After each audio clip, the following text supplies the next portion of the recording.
on the DRX side of things. We'll see whether that is going to help them out or whether T1 have come in realizing that they are just one win away from clinching playoffs. All they need to do, just pick up one victory, and they are there. Already, the Jax is going to be banned away as we jump into the draft, and the Rumble will be the response. Yeah, these aren't 80 carry bans, which is making me a little bit worried. I'd have loved just to see, like, Kai'Sa Zeri wiped out in the first two, but there's still time. Yeah, I'm also worried about a LeBlanc first pick. DRX cannot let that one go through. I think based on the bans we're seeing, this is setting T1 up for a potential, like, early Renekton pick, because Jax and Rumble are two of the prominent picks taken into it. Quinn is another one, but Quinn obviously requires a bit more nuance, I'd say. Sejuani also an option for T1 in this situation.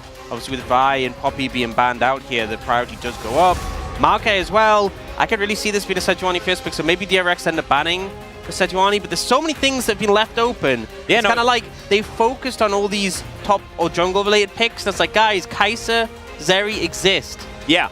And are we handshaking Kai'Sa Zeri? Is that the theory here? Oh, I hope not. Because oh man, with these bans, we could have the okay, well, at least the LeBlanc's been banned away. As I mentioned before, he can't afford to let that one through, says Atlas, his voice dripping in sarcasm.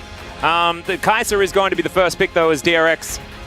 I think Sejuani, definitely a high priority one, and it could just be Sejuani Renekton. Rascal and Croco could go back to some old favorites here for some power in the top lane. The risk of Sejuani Renekton is that if T1 take, like, if you're concerned about like a Quinn coming in, that could be problematic. So maybe you go like 80 carry plus Sejuani. DRX, look at this Xayah. Not sure that's a great idea because we've seen Xayah really struggle into the Kai'Sa. One of the reasons Xayah's been doing so well in the last week is because Kai'Sa was actually banned quite a lot. And traditionally, you know, Kai'Sa, Xayah were in meta together.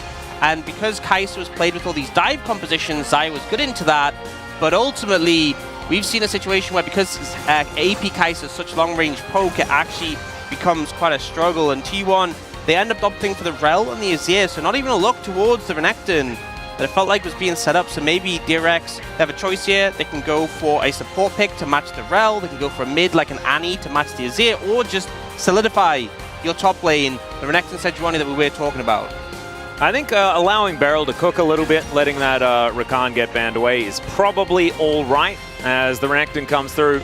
Get a good matchup for Rascal, get that nigh unbeatable 2v2, especially with the Jackson Rumble banned away right now, and that feels pretty good. You can ban away things like the Quinn if you're a little bit worried about Zeus doing a bit of that, but it will mean that other things will remain available. The Rel flex pick, very, very cool here for Oner. Yep. Hovered his Nidalee there first to see whether or not they wanted to go for Renekton Nidalee, an oldie but a goodie. I think it's also really powerful because in a situation like this, typically you'd expect, oh, you know, we can ban away jungles. So many jungles have already been banned, but because of the flex power of the Rel, it would feel like you're kind of wasting bans. You might be able to force them onto the Rel, but that's not necessarily a benefit.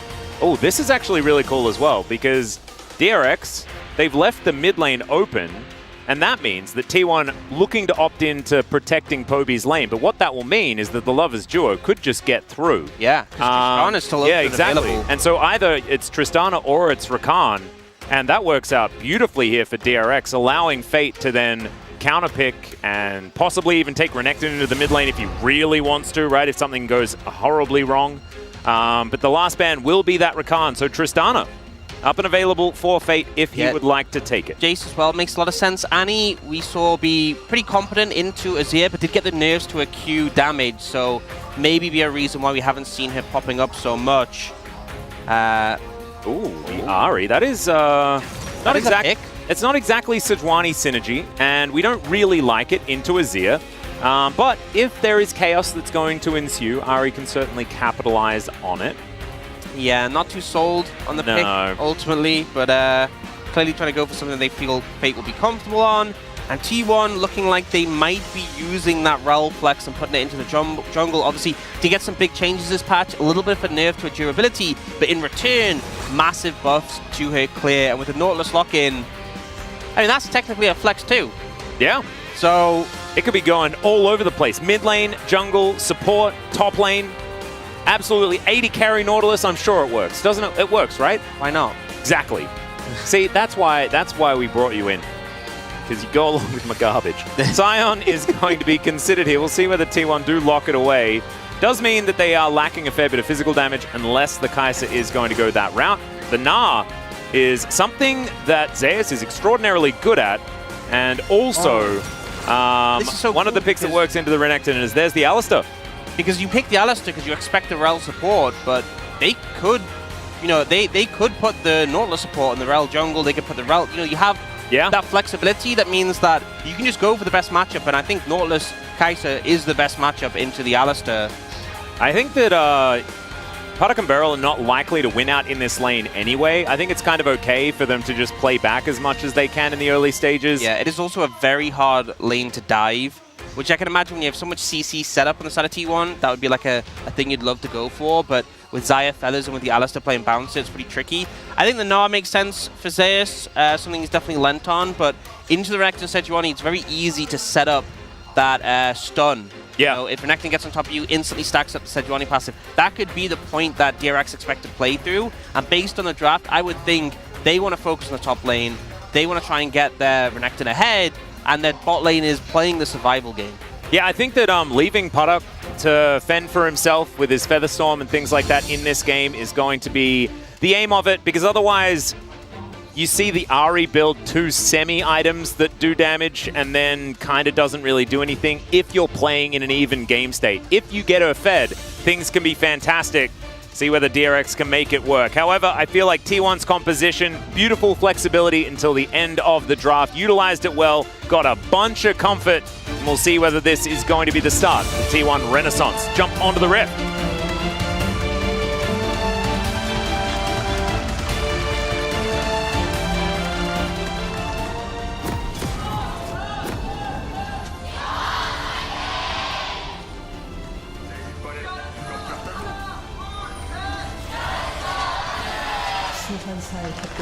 T1 and DRX, 2 teams with a lot of fans, all of them in full voice here in Lowell Park.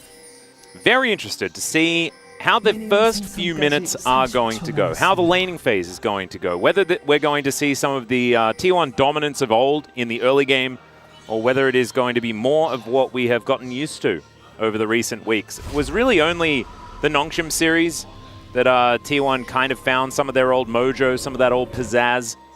And otherwise, it has looked pretty middling. Although, they have been more competitive more recently, and it's been late-game mistakes that has led to their demise. I think the last time they played against DRX was when they looked their worst. Zoid skin. Oh, it's a different one for once. We don't get the Poro Rider. Yeah, not the Poro Rider. This is actually the Liga Zoid skin. I actually love it. That particular chroma, that's how you do it. That's how you know that Crocco's a real one. Right there. Very true. Don't know whether he watched Zoids as a kid, because I'm pretty sure he is too young. Yeah, it's lost on me. Yeah. So I think it's like one of your old man moments. Yes, it is one of my. But I'm sure that there are plenty of people in chat that there's probably like 7, maybe 6. Yeah, who appreciate the shout out. And look, now everyone does, because I've just told them about it, and they can look it up if they're interested. I'm just providing information here. Yeah. Oh, that is you know, I feel like because Kai'Sa came in a meta when T1 was struggling, the win rate always looks so bad. Yeah, it's not super great. As Beryl is going to get hooked up here, Keria landing his first one. Very nicely done. Beryl now down to sub 50%. Even when T1 have been struggling, their 2v2 bot has looked pretty solid for the most part. Keria's definitely had some rough games, but they've tried to challenge quite aggressively. Ooh, there's the Pulverize in response. Puddock's actually going to catch the Void Seeker for Beryl, and then Beryl is going to weirdly walk up towards them and take too much damage. Yeah, he was Explain it to me. Very close to death. I can't, because you know why I can't explain it? Because you don't have... Because I'm not a 2-time world champion. There we go. And Beryl is, and that's why he did that. Well, Rascal is going to have to flash, and Oner is actually a little bit out of position as Crocco is going to move into his jungle, I believe unseen as well. Oh. Bristle and Sejuani, man, that's some solid snakes type stuff there. All right, Oner is going to crash on in, and Crocco, I believe, was just spotted, but is going to find Oner now.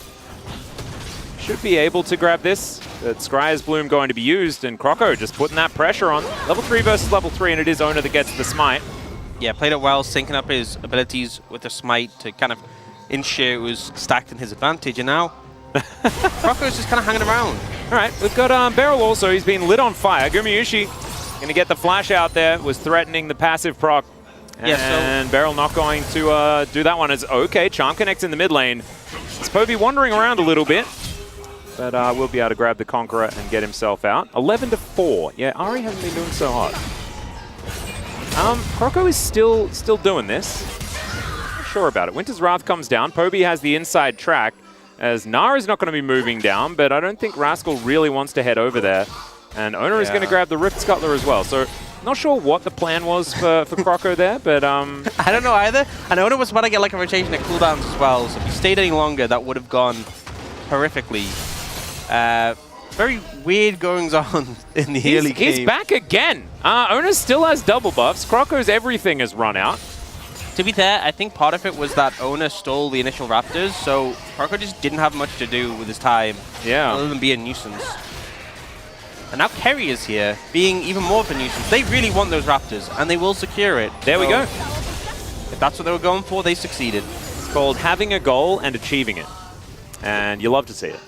Yeah, and now looking towards getting the bot skull as well. So if you look at the CS difference, Croco has actually just wasted so much time, fallen so far behind in terms of farm, even this early in the game, and is now going to be spotted heading over towards Oner's Gromp and should be able to get it. But that's the only camp up on that side of the jungle, so Oner's completely happy to just farm through his own jungle himself. Yeah, and he just heads towards the bottom side, is able to double scuttle, as well as secure his entire bottom side. This is a very large lead for the T1 jungler, and it's kind of inexplicable to me from the Croco perspective, as Pulverized Headbutt comes through from Beryl. Very used to saying those ability names in a different order, but that's just how it happened.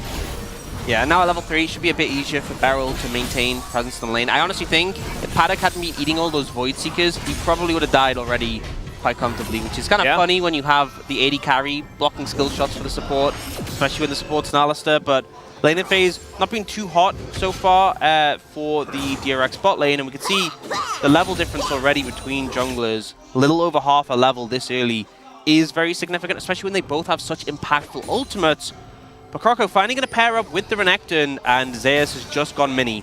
Yeah, this is a real rough time. There's the flash, and the permafrost comes down. That is a guaranteed kill, and Croco is going to be able to help secure it. Might help him out there with a bit of that assist goal, but he is still 5 camps behind. It's going to be very, very difficult here for the Sejuani, even though he was able to help get that kill for Rascal. Yeah, I mean, it's a good play from Croco. Doesn't really alleviate his issues, but this is kind of the power of the Sejuani Renekton, specifically into Gnar. When you know it's going to be a mini Gnar, what is the counterplay? There is literally nothing that Zeus can do in that situation. It was a nice few flash from Croco to ensure he couldn't even use his hop. But once the initial CC is hit, it's just game over. Yeah, does mean that now DRX have themselves a slight gold advantage. Although it does feel a little bit more like they've just managed to get themselves back to even after the jungle went so horribly wrong for Croco. Oner coming on down to make sure that it is never going to be a better situation. And you can see with Keria starting off this blue buff with the Gromp already in trouble, Croco is going to get the bad news. Beryl is moving over, but that is going to be Gromp secured, and then the crash down. Oner gets on over, should be able to secure this blue unless Croco gets in, but he's just not quite there in time. With no flash, probably wouldn't want to get too close anyway. And you can see how T1 uses their prio bot lane and has Keria be so proactive to set up Oner, who has now hit that level 6 point. Massive power boost for the Rel. Going to get another scuttle and can honestly look towards the dragon if needed, but Croco's just been massively shut out of his own jungle. And I think Oner, rather than focus on the dragon, wants to try and maintain this advantage. Yeah. I think it's pretty fair enough as well. He's going to be moving all the way towards Croco's jungle on vision, but it doesn't really matter. Yeah, he's just going to be able to crash on in here if he would like to. The Brambleback needs to desperately get into this brush, and Croco will be able to secure it. Rel is actually just going to leave. Walks over a ward here, so Croco knows he's relatively safe. As Rascal moving on down, and Zeus in the area as well. Doesn't have a whole lot of health bar, as we can see there. And honestly, it feels like Croco has had to spend so much time fighting over his camps. Hey, he got level 6. It's fine. He's finally got level 6. You know, it's good. But I feel like he spent so much time fighting over his camps, it's just meant he hasn't been able to devote as much attention towards Rascal as they clearly wanted to from this draft. And now going to start up the Herald, confident that they've matched, you know, in terms of ultimates from their junglers. But Zeus is about to hit Mega. Not sure they want to contest this, though, I think. The Renekton Sejuani is still so scary, especially as Ahri is there for backup too. Yeah, it's the targeted CC, as well as the fact that Rascal has Flash. It is very difficult for everyone to survive in this moment, and so they are going to give that one up. I think Zeus would also have had to sacrifice a fair bit of farm, if that was the case. And Rascal here, the only one to pick up a kill so far this game. We have to remind everyone that he's on his Renekton. This is his most played champion, his most confident champion. Something that he was picking even when we weren't in Renekton metas. Rascal was the only one that we always kind of said, I guess it's okay if he plays it. And we'll see whether he's going to be able to have a carry performance here today. Oh no, waiting in the wings. Trying to find an opportunity with that Mega Gnar to take out the Renekton.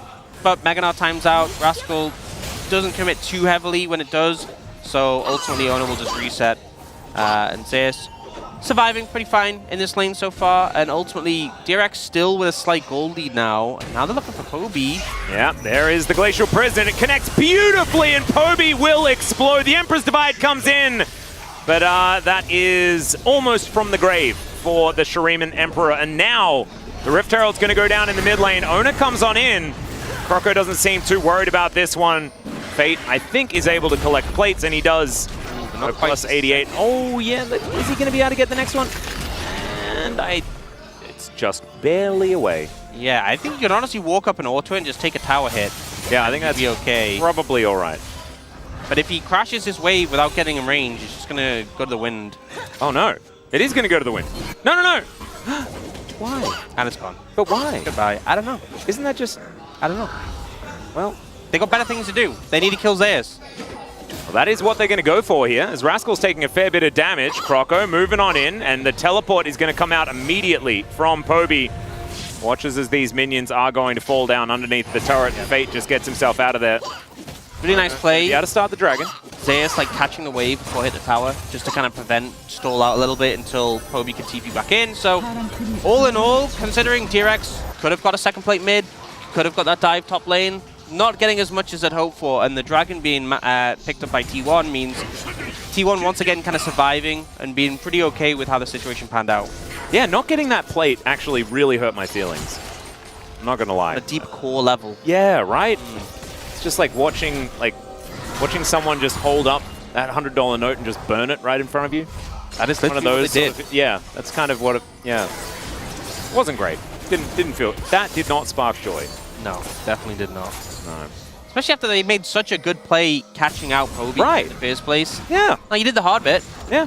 Just walk up at the tower once. It's that simple. Yeah.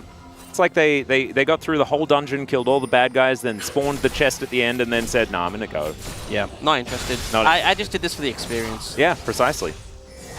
And I mean, sometimes that happens, and sometimes that is the most important part. But not really in League of Legends. Well, take it as well. Yeah. You know, just take the money. Anyway, that's enough about that. Rascal is going to be able to... Oh, no, don't tell me it's going to happen again. Oh, oh, I'm so glad that Jonas Strong left. Oh, he got it. He got it. It's See, fine. Look at that. That's the difference. Yeah, top laners get it. They know, right? All right. Well, that helps me feel a little bit better about the whole situation. Balances out. Yeah, just a little. What isn't balanced is the jungle situation, where the 30 CS gap is still there. Oner is super far ahead, has also been able to take the time to collect a Drake. As Keria, which in the mid lane. I mean, this is kind of why farming junglers aren't a thing in this meta, because they're both level 8. Yeah, and at the end of the day, how much more valuable does Oner get with like an extra half an item? He doesn't. Yeah, that's what I was worried about. As Zeus not going to find the boulder as, oh dear, Everfrost comes through. The Orb of Deception is very deceiving, and Keria going to be able to get the lockdown onto Fate. Oner comes on in. They do get the Spirit Rush and Flash out of Fate here as the Permafrost comes through, but Poby just barely survives. So close there. The shield from the E coming in to keeping him alive for the final bit of damage.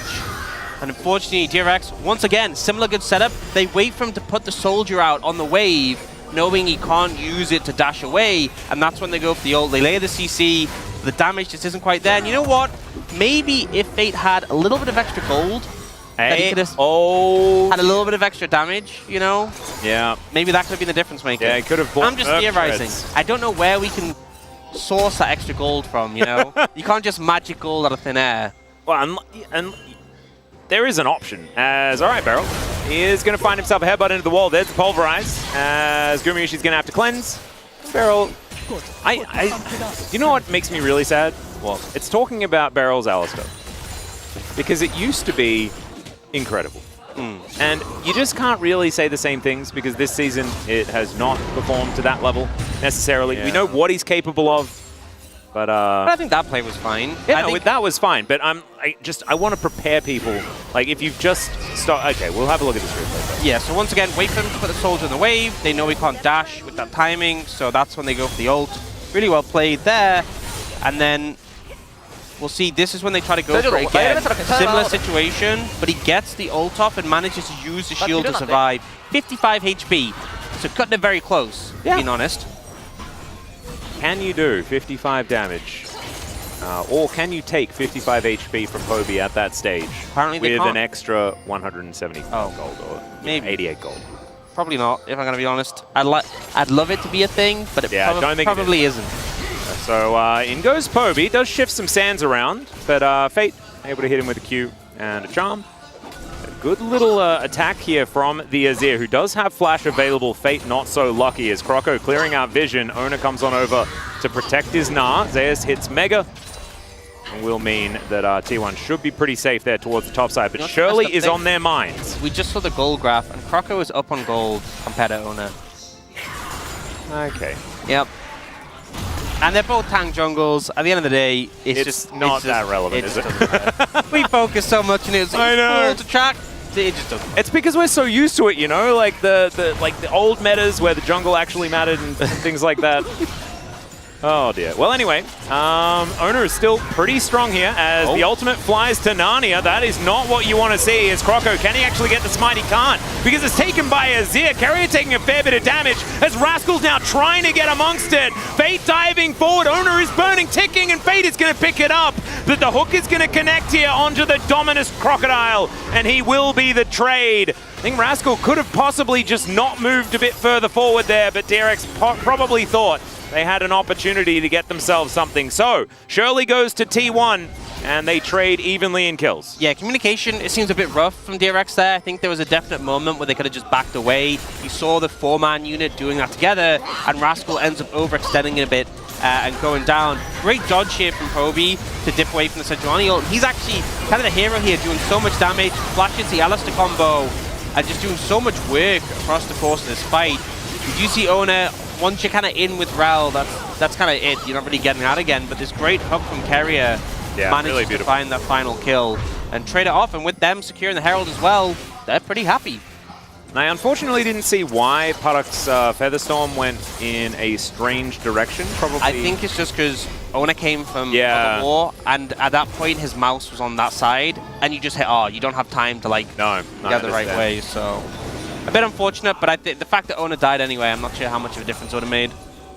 Well, DRX wanting to fight for this next Drake, going to be an Infernal as Rift Herald goes down. Fate's on the top side of the map though, so I have a feeling that DRX probably just going to let this one go, as Keria is trying to usher Shirley towards this mid-outer turret. Gumayusi moves in. I don't know whether this is going to be a charge.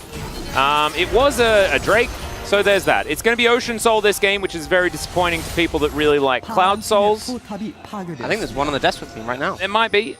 A little bit sad, but it is still going to be a very pretty Rift. And it's not Chemtech. It is not, as Glacial Prison flies on. No, it doesn't fly out. Looked like it did, sort of, in my brain, but it did not, because it wasn't on off cooldown yet. But it looked cool. It did definitely look cool. Yeah, bit of an interesting one with the Herald from Keria there, because the rest of Team 1 Dragon, there was Zoning no support Herald. mid. Oh, Zoning Herald, yep, valid. Zoning Herald. Yep, absolutely.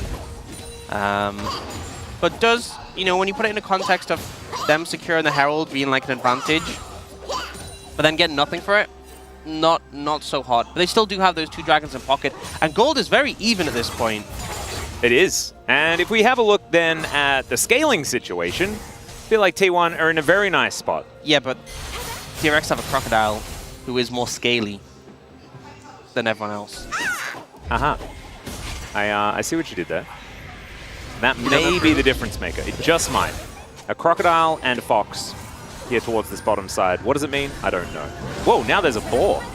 All sorts of animals. The menagerie has come on over as Oner Okay, he's going to be denied his little crash down, but then just wanders away. When you think about it, there's also a bird and a cow. Wow. So it is actually just animal synergy. Why didn't I see it before? This is the greatest comp ever. Yeah, it's just clicked. This is what they were going for when they locked the Ari in. Goodness. Okay. Actually genius in the end. I want to apologize on behalf of both of us for missing that. This would be a great TFT Twitch chat. Absolutely. As Rascal is going to have to flash, and Zeus says he does not care. He's going to have Mega Gnar even if he tanks up the turret for an extra 4 times, and that is just a very comfortable solo kill for the top laner of T1. Good to see Zeus back in some form. And honestly, with the fact that this priority was put on the Reactant Sejuani, Croco being set behind might not really have changed the state of the jungle, as they're both tanks and whatever, but it meant he wasn't able to put pressure top. They weren't able to get this Renekton ahead, and at this point in the game, the Gnar will just outskill you in the side lanes. Yeah, and he absolutely did there. Able to grab a whole lot of advantage here for T1. That has put them in a gold lead for what feels like the first time this game. Poby moving on over, wants to deny the steal on this blue buff, whose patience is running out. And will just try and go back, but no, it is going to be Oner that's able to secure it. As let's have a look at this one more time. Just waiting in that brush. Yeah, gets a nice bounce there. And then the fact that he has the red buff as well as the Triforce, there's just no getting away. You're getting slowed. The movement speed's being picked up as well. Very nicely done. Yeah, well played. As Keria is going to be able to get over that wall. Baron is woken up by the shenanigans happening near his pit. It has nothing to do with it ticking over 20 minutes right now. It was purely because he was woken up. Just want that to be known. Barrow clearing out some vision here. So I don't think Baron's going to be on the cards for anyone just yet. And of course, the gold lead isn't really enough to tell us exactly how this game is going to go just yet. So they could just Baron, because why not? That's a good point. That's always a possibility. I don't have the answer to that. They have Leandries as well as 2-item Kai'Sa. So I have a feeling that Baron wouldn't actually last very long. Yeah, they are pretty strong right now. And Ocean Dragon's going to be a minute 20. And obviously T1 securing that would be pretty good in terms of odds of them getting Ocean Soul. But I think that'll be the game plan. Bait DRX into the Dragon area, kill them, and then get a Baron. Yeah. I feel like T1's never mind, they skipped so strong. Yeah, they skipped 2 steps. A couple of steps have been skipped, but that is absolutely fine. Croco is just wandering around, and this Baron is just going. Keria is going to be able to find the hook onto the Sejuani here as well, just trying to keep Croco busy. Depth charge comes on in as Fate. Can he actually get himself over, as it is going to be the Baron secured? Into the pit they go, though, as Puddock's able to take down the kill onto Poby, but now T1, they just need to get out of there. Losing 1 kill, getting the Baron, still absolutely fantastic, as Gumayusi with the killer instinct going to be able to make sure that they escape. So sacrificing just a pigeon for a Baron, you'll take those. Pretty good trade, and honestly, it just feels very T1-esque for them to start the Baron. And it's like, we can just do it. They had the damage, they had the Azir and the Kai'Sa there, and then Keria doing a good job of playing interruption, but now they're trying to defend the mid-tier 1. Yeah, Keria is taking a lot of damage. Teleport does come forward as Oner with the Magna Storm is there. Zeus is building the Narbar as Beryl, the Unbreakable will, and he's going to be able to get himself out. Croco trying to escape as well, as they do need to respect Zeus. Rascal, he's getting flashbacks to what happened in the bottom lane, but he is going to be able to make it to the turret this time, and Zeus does not feel like diving. Still, they're going to return the favor here, as this outer turret will fall. And you know, the play pans out fine for T1, but they don't defend the tower, and it also kind of felt like the sort of play that against a stronger team may not have worked. It felt like they were maybe overstepping the hand a little bit. The fact that they got the Baron, they should be resetting and playing towards the Dragon, but they're like, no, we also want to defend mid, and we also want Dragon. And again, it works out completely fine. They managed to outplay DRX, but it definitely felt like they were trying to ensure they got everything when they didn't necessarily have a right tune here. Keria does a great job of keeping Croco out the pit, so he's kind of forced just to ult over the wall. They do get Poby there, but they're just not able to chase down anyone else, and ultimately that's just very weird. Very nicely done. Avoids the charm as well with the killer instinct, does Gumayusi. Gets himself out to the north. So nicely done here from T1. They are sitting on about 1,000 gold Baron power play. It's not the largest of all time, which is why the gold lead is only stretched to about 2,000. The amount of map control they'll be able to pick up already with the fact that this outer turret fell in the mid lane, that is great news, because they win side lanes, especially with Zeus the way that he is right now. And it should be that T1 can utilize this added pressure to start this suffocation that we have seen them capable of in the past. What we haven't seen from DRX is being able to team fight. in any sort of coordinated way so far this game with the composition that they have. It is difficult to play out, especially into what T1 has, but maybe there's a big play in their future. Maybe there is that big pick with Croco's ultimate that they might be able to play around. See, now this is how frustrating it is playing as a Kai'Sa who can just spam W's at you. DRX, I have to deal with the side lanes as well. Oh, this is... They didn't make the fight happen. There's the fadeaway jump shot. They do manage to get the cleanse out of Gumayusi. Emperor's Divide just to protect the President as Beryl dives forward, gets the stun here onto Poby. He will go down, but at what cost is the question? Fate keeps himself alive as Rascal's going to get hooked up. And now Croco and Rascal against the world here as Beryl just doing his best to try and escape. Somehow it almost works as Zeus will be able to grab it as Keria. That is a beautiful hook, but he tries to let Gumayusi grab the kill, who does manage to flash forward and grab the Void Seeker kill onto the Crocodile. Croco, not sure about this one. Not sure about the avenue to escape here, as that was a cute little ring around the rosy. As Permafrost is going to be in. This is going to be a lot of time bought by the Sejuani, as Oner doesn't really have very much damage. He just needs to try and keep Croco in position so that Gumayusi can slowly walk towards the Sejuani. As Zeus is just winning the game by himself. That's his strategy, as he may die, and there it is. So 1 for 1 underneath the turret, and he was a lot of the added pressure. Croco also just walks out, by the way. That's how you're supposed to do it. You just walk away from the bad guys if they're chasing you. And I think at this point, the poke coming out from the Kai'Sa is so oppressive. DRX is thinking, we have to fight. We can't withstand this for long. They go for the tower dive, which is obviously a rough one to execute, and they don't actually really connect on anyone apart from Poby. We see here, Zeus turns up, and nice little boomerang just takes out Fate and gets the Featherstorm. So the backline of DRX is zoned, and it just becomes a cleanup matter for T1. But the problem is, now they become so split after the fact. So Zeus looking for a 1v1 mid, which he eventually does find, but at the cost of his life, it's not really worth. And in the meantime, the rest of the team are chasing the Sejuani, who they don't even get. Yeah, and Croco just wanders it out. He's now back here again, probably brimming with confidence if he sees Oner there, because he knows that Oner's going to need about 25 minutes to kill him.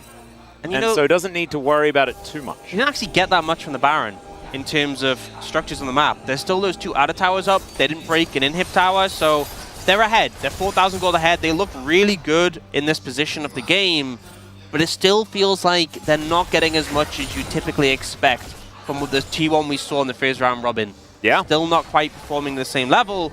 And now we're looking towards Ocean Soul in a minute 20, another Baron in 50, and DRX, this is kind of the last legs for this game. They have to deny these, or they will be probably just losing this game. Have to find some sort of avenue back in. As Paddock also 2.5 items. It is 3 completed items for Gumayusi now as the Insu's Rage Blade is now completed. This is a very scary Kai'Sa. We've seen, I mean, you barely need to do very much to just win a team fight if you have a Kai'Sa, because you press W until someone basically dies, has to go home, and then you have a man advantage. Yeah, you just spam W. Yeah. Just keep pressing the W button, especially into a Xayah, where she's just never going to get an auto range off you. Nope. Like, that's the thing. T1 can engage if they want to, but they can kind of just sit back and wait until the poke does its work. Now they're moving towards the Baron. It's up in 4 seconds time as Croco utilizes the extended brush to get a Winter's Wrath off, as Fate will connect a charm. Oner isn't exactly the greatest of targets right now because he takes a fair bit of killing. He is a target though, so at least there's that. That is true. They are at least doing some stuff. Zeus in a side lane is a big problem, because this inner turret is going to be taken down. Beryl was on a bit of a mission here. Keria is going to spot him. And now DRX, they do at least have priority on this Baron. But Zeus has priority on the enemy base. Yeah, they just got to go for it now, because this Gnar is too much of a problem in the side lane. They have to force a fight. They have to get the TP from Zeus at a minimum, but he's just going for the structures. Yeah, and there is a complete flank from Beryl and from Rascal in this moment.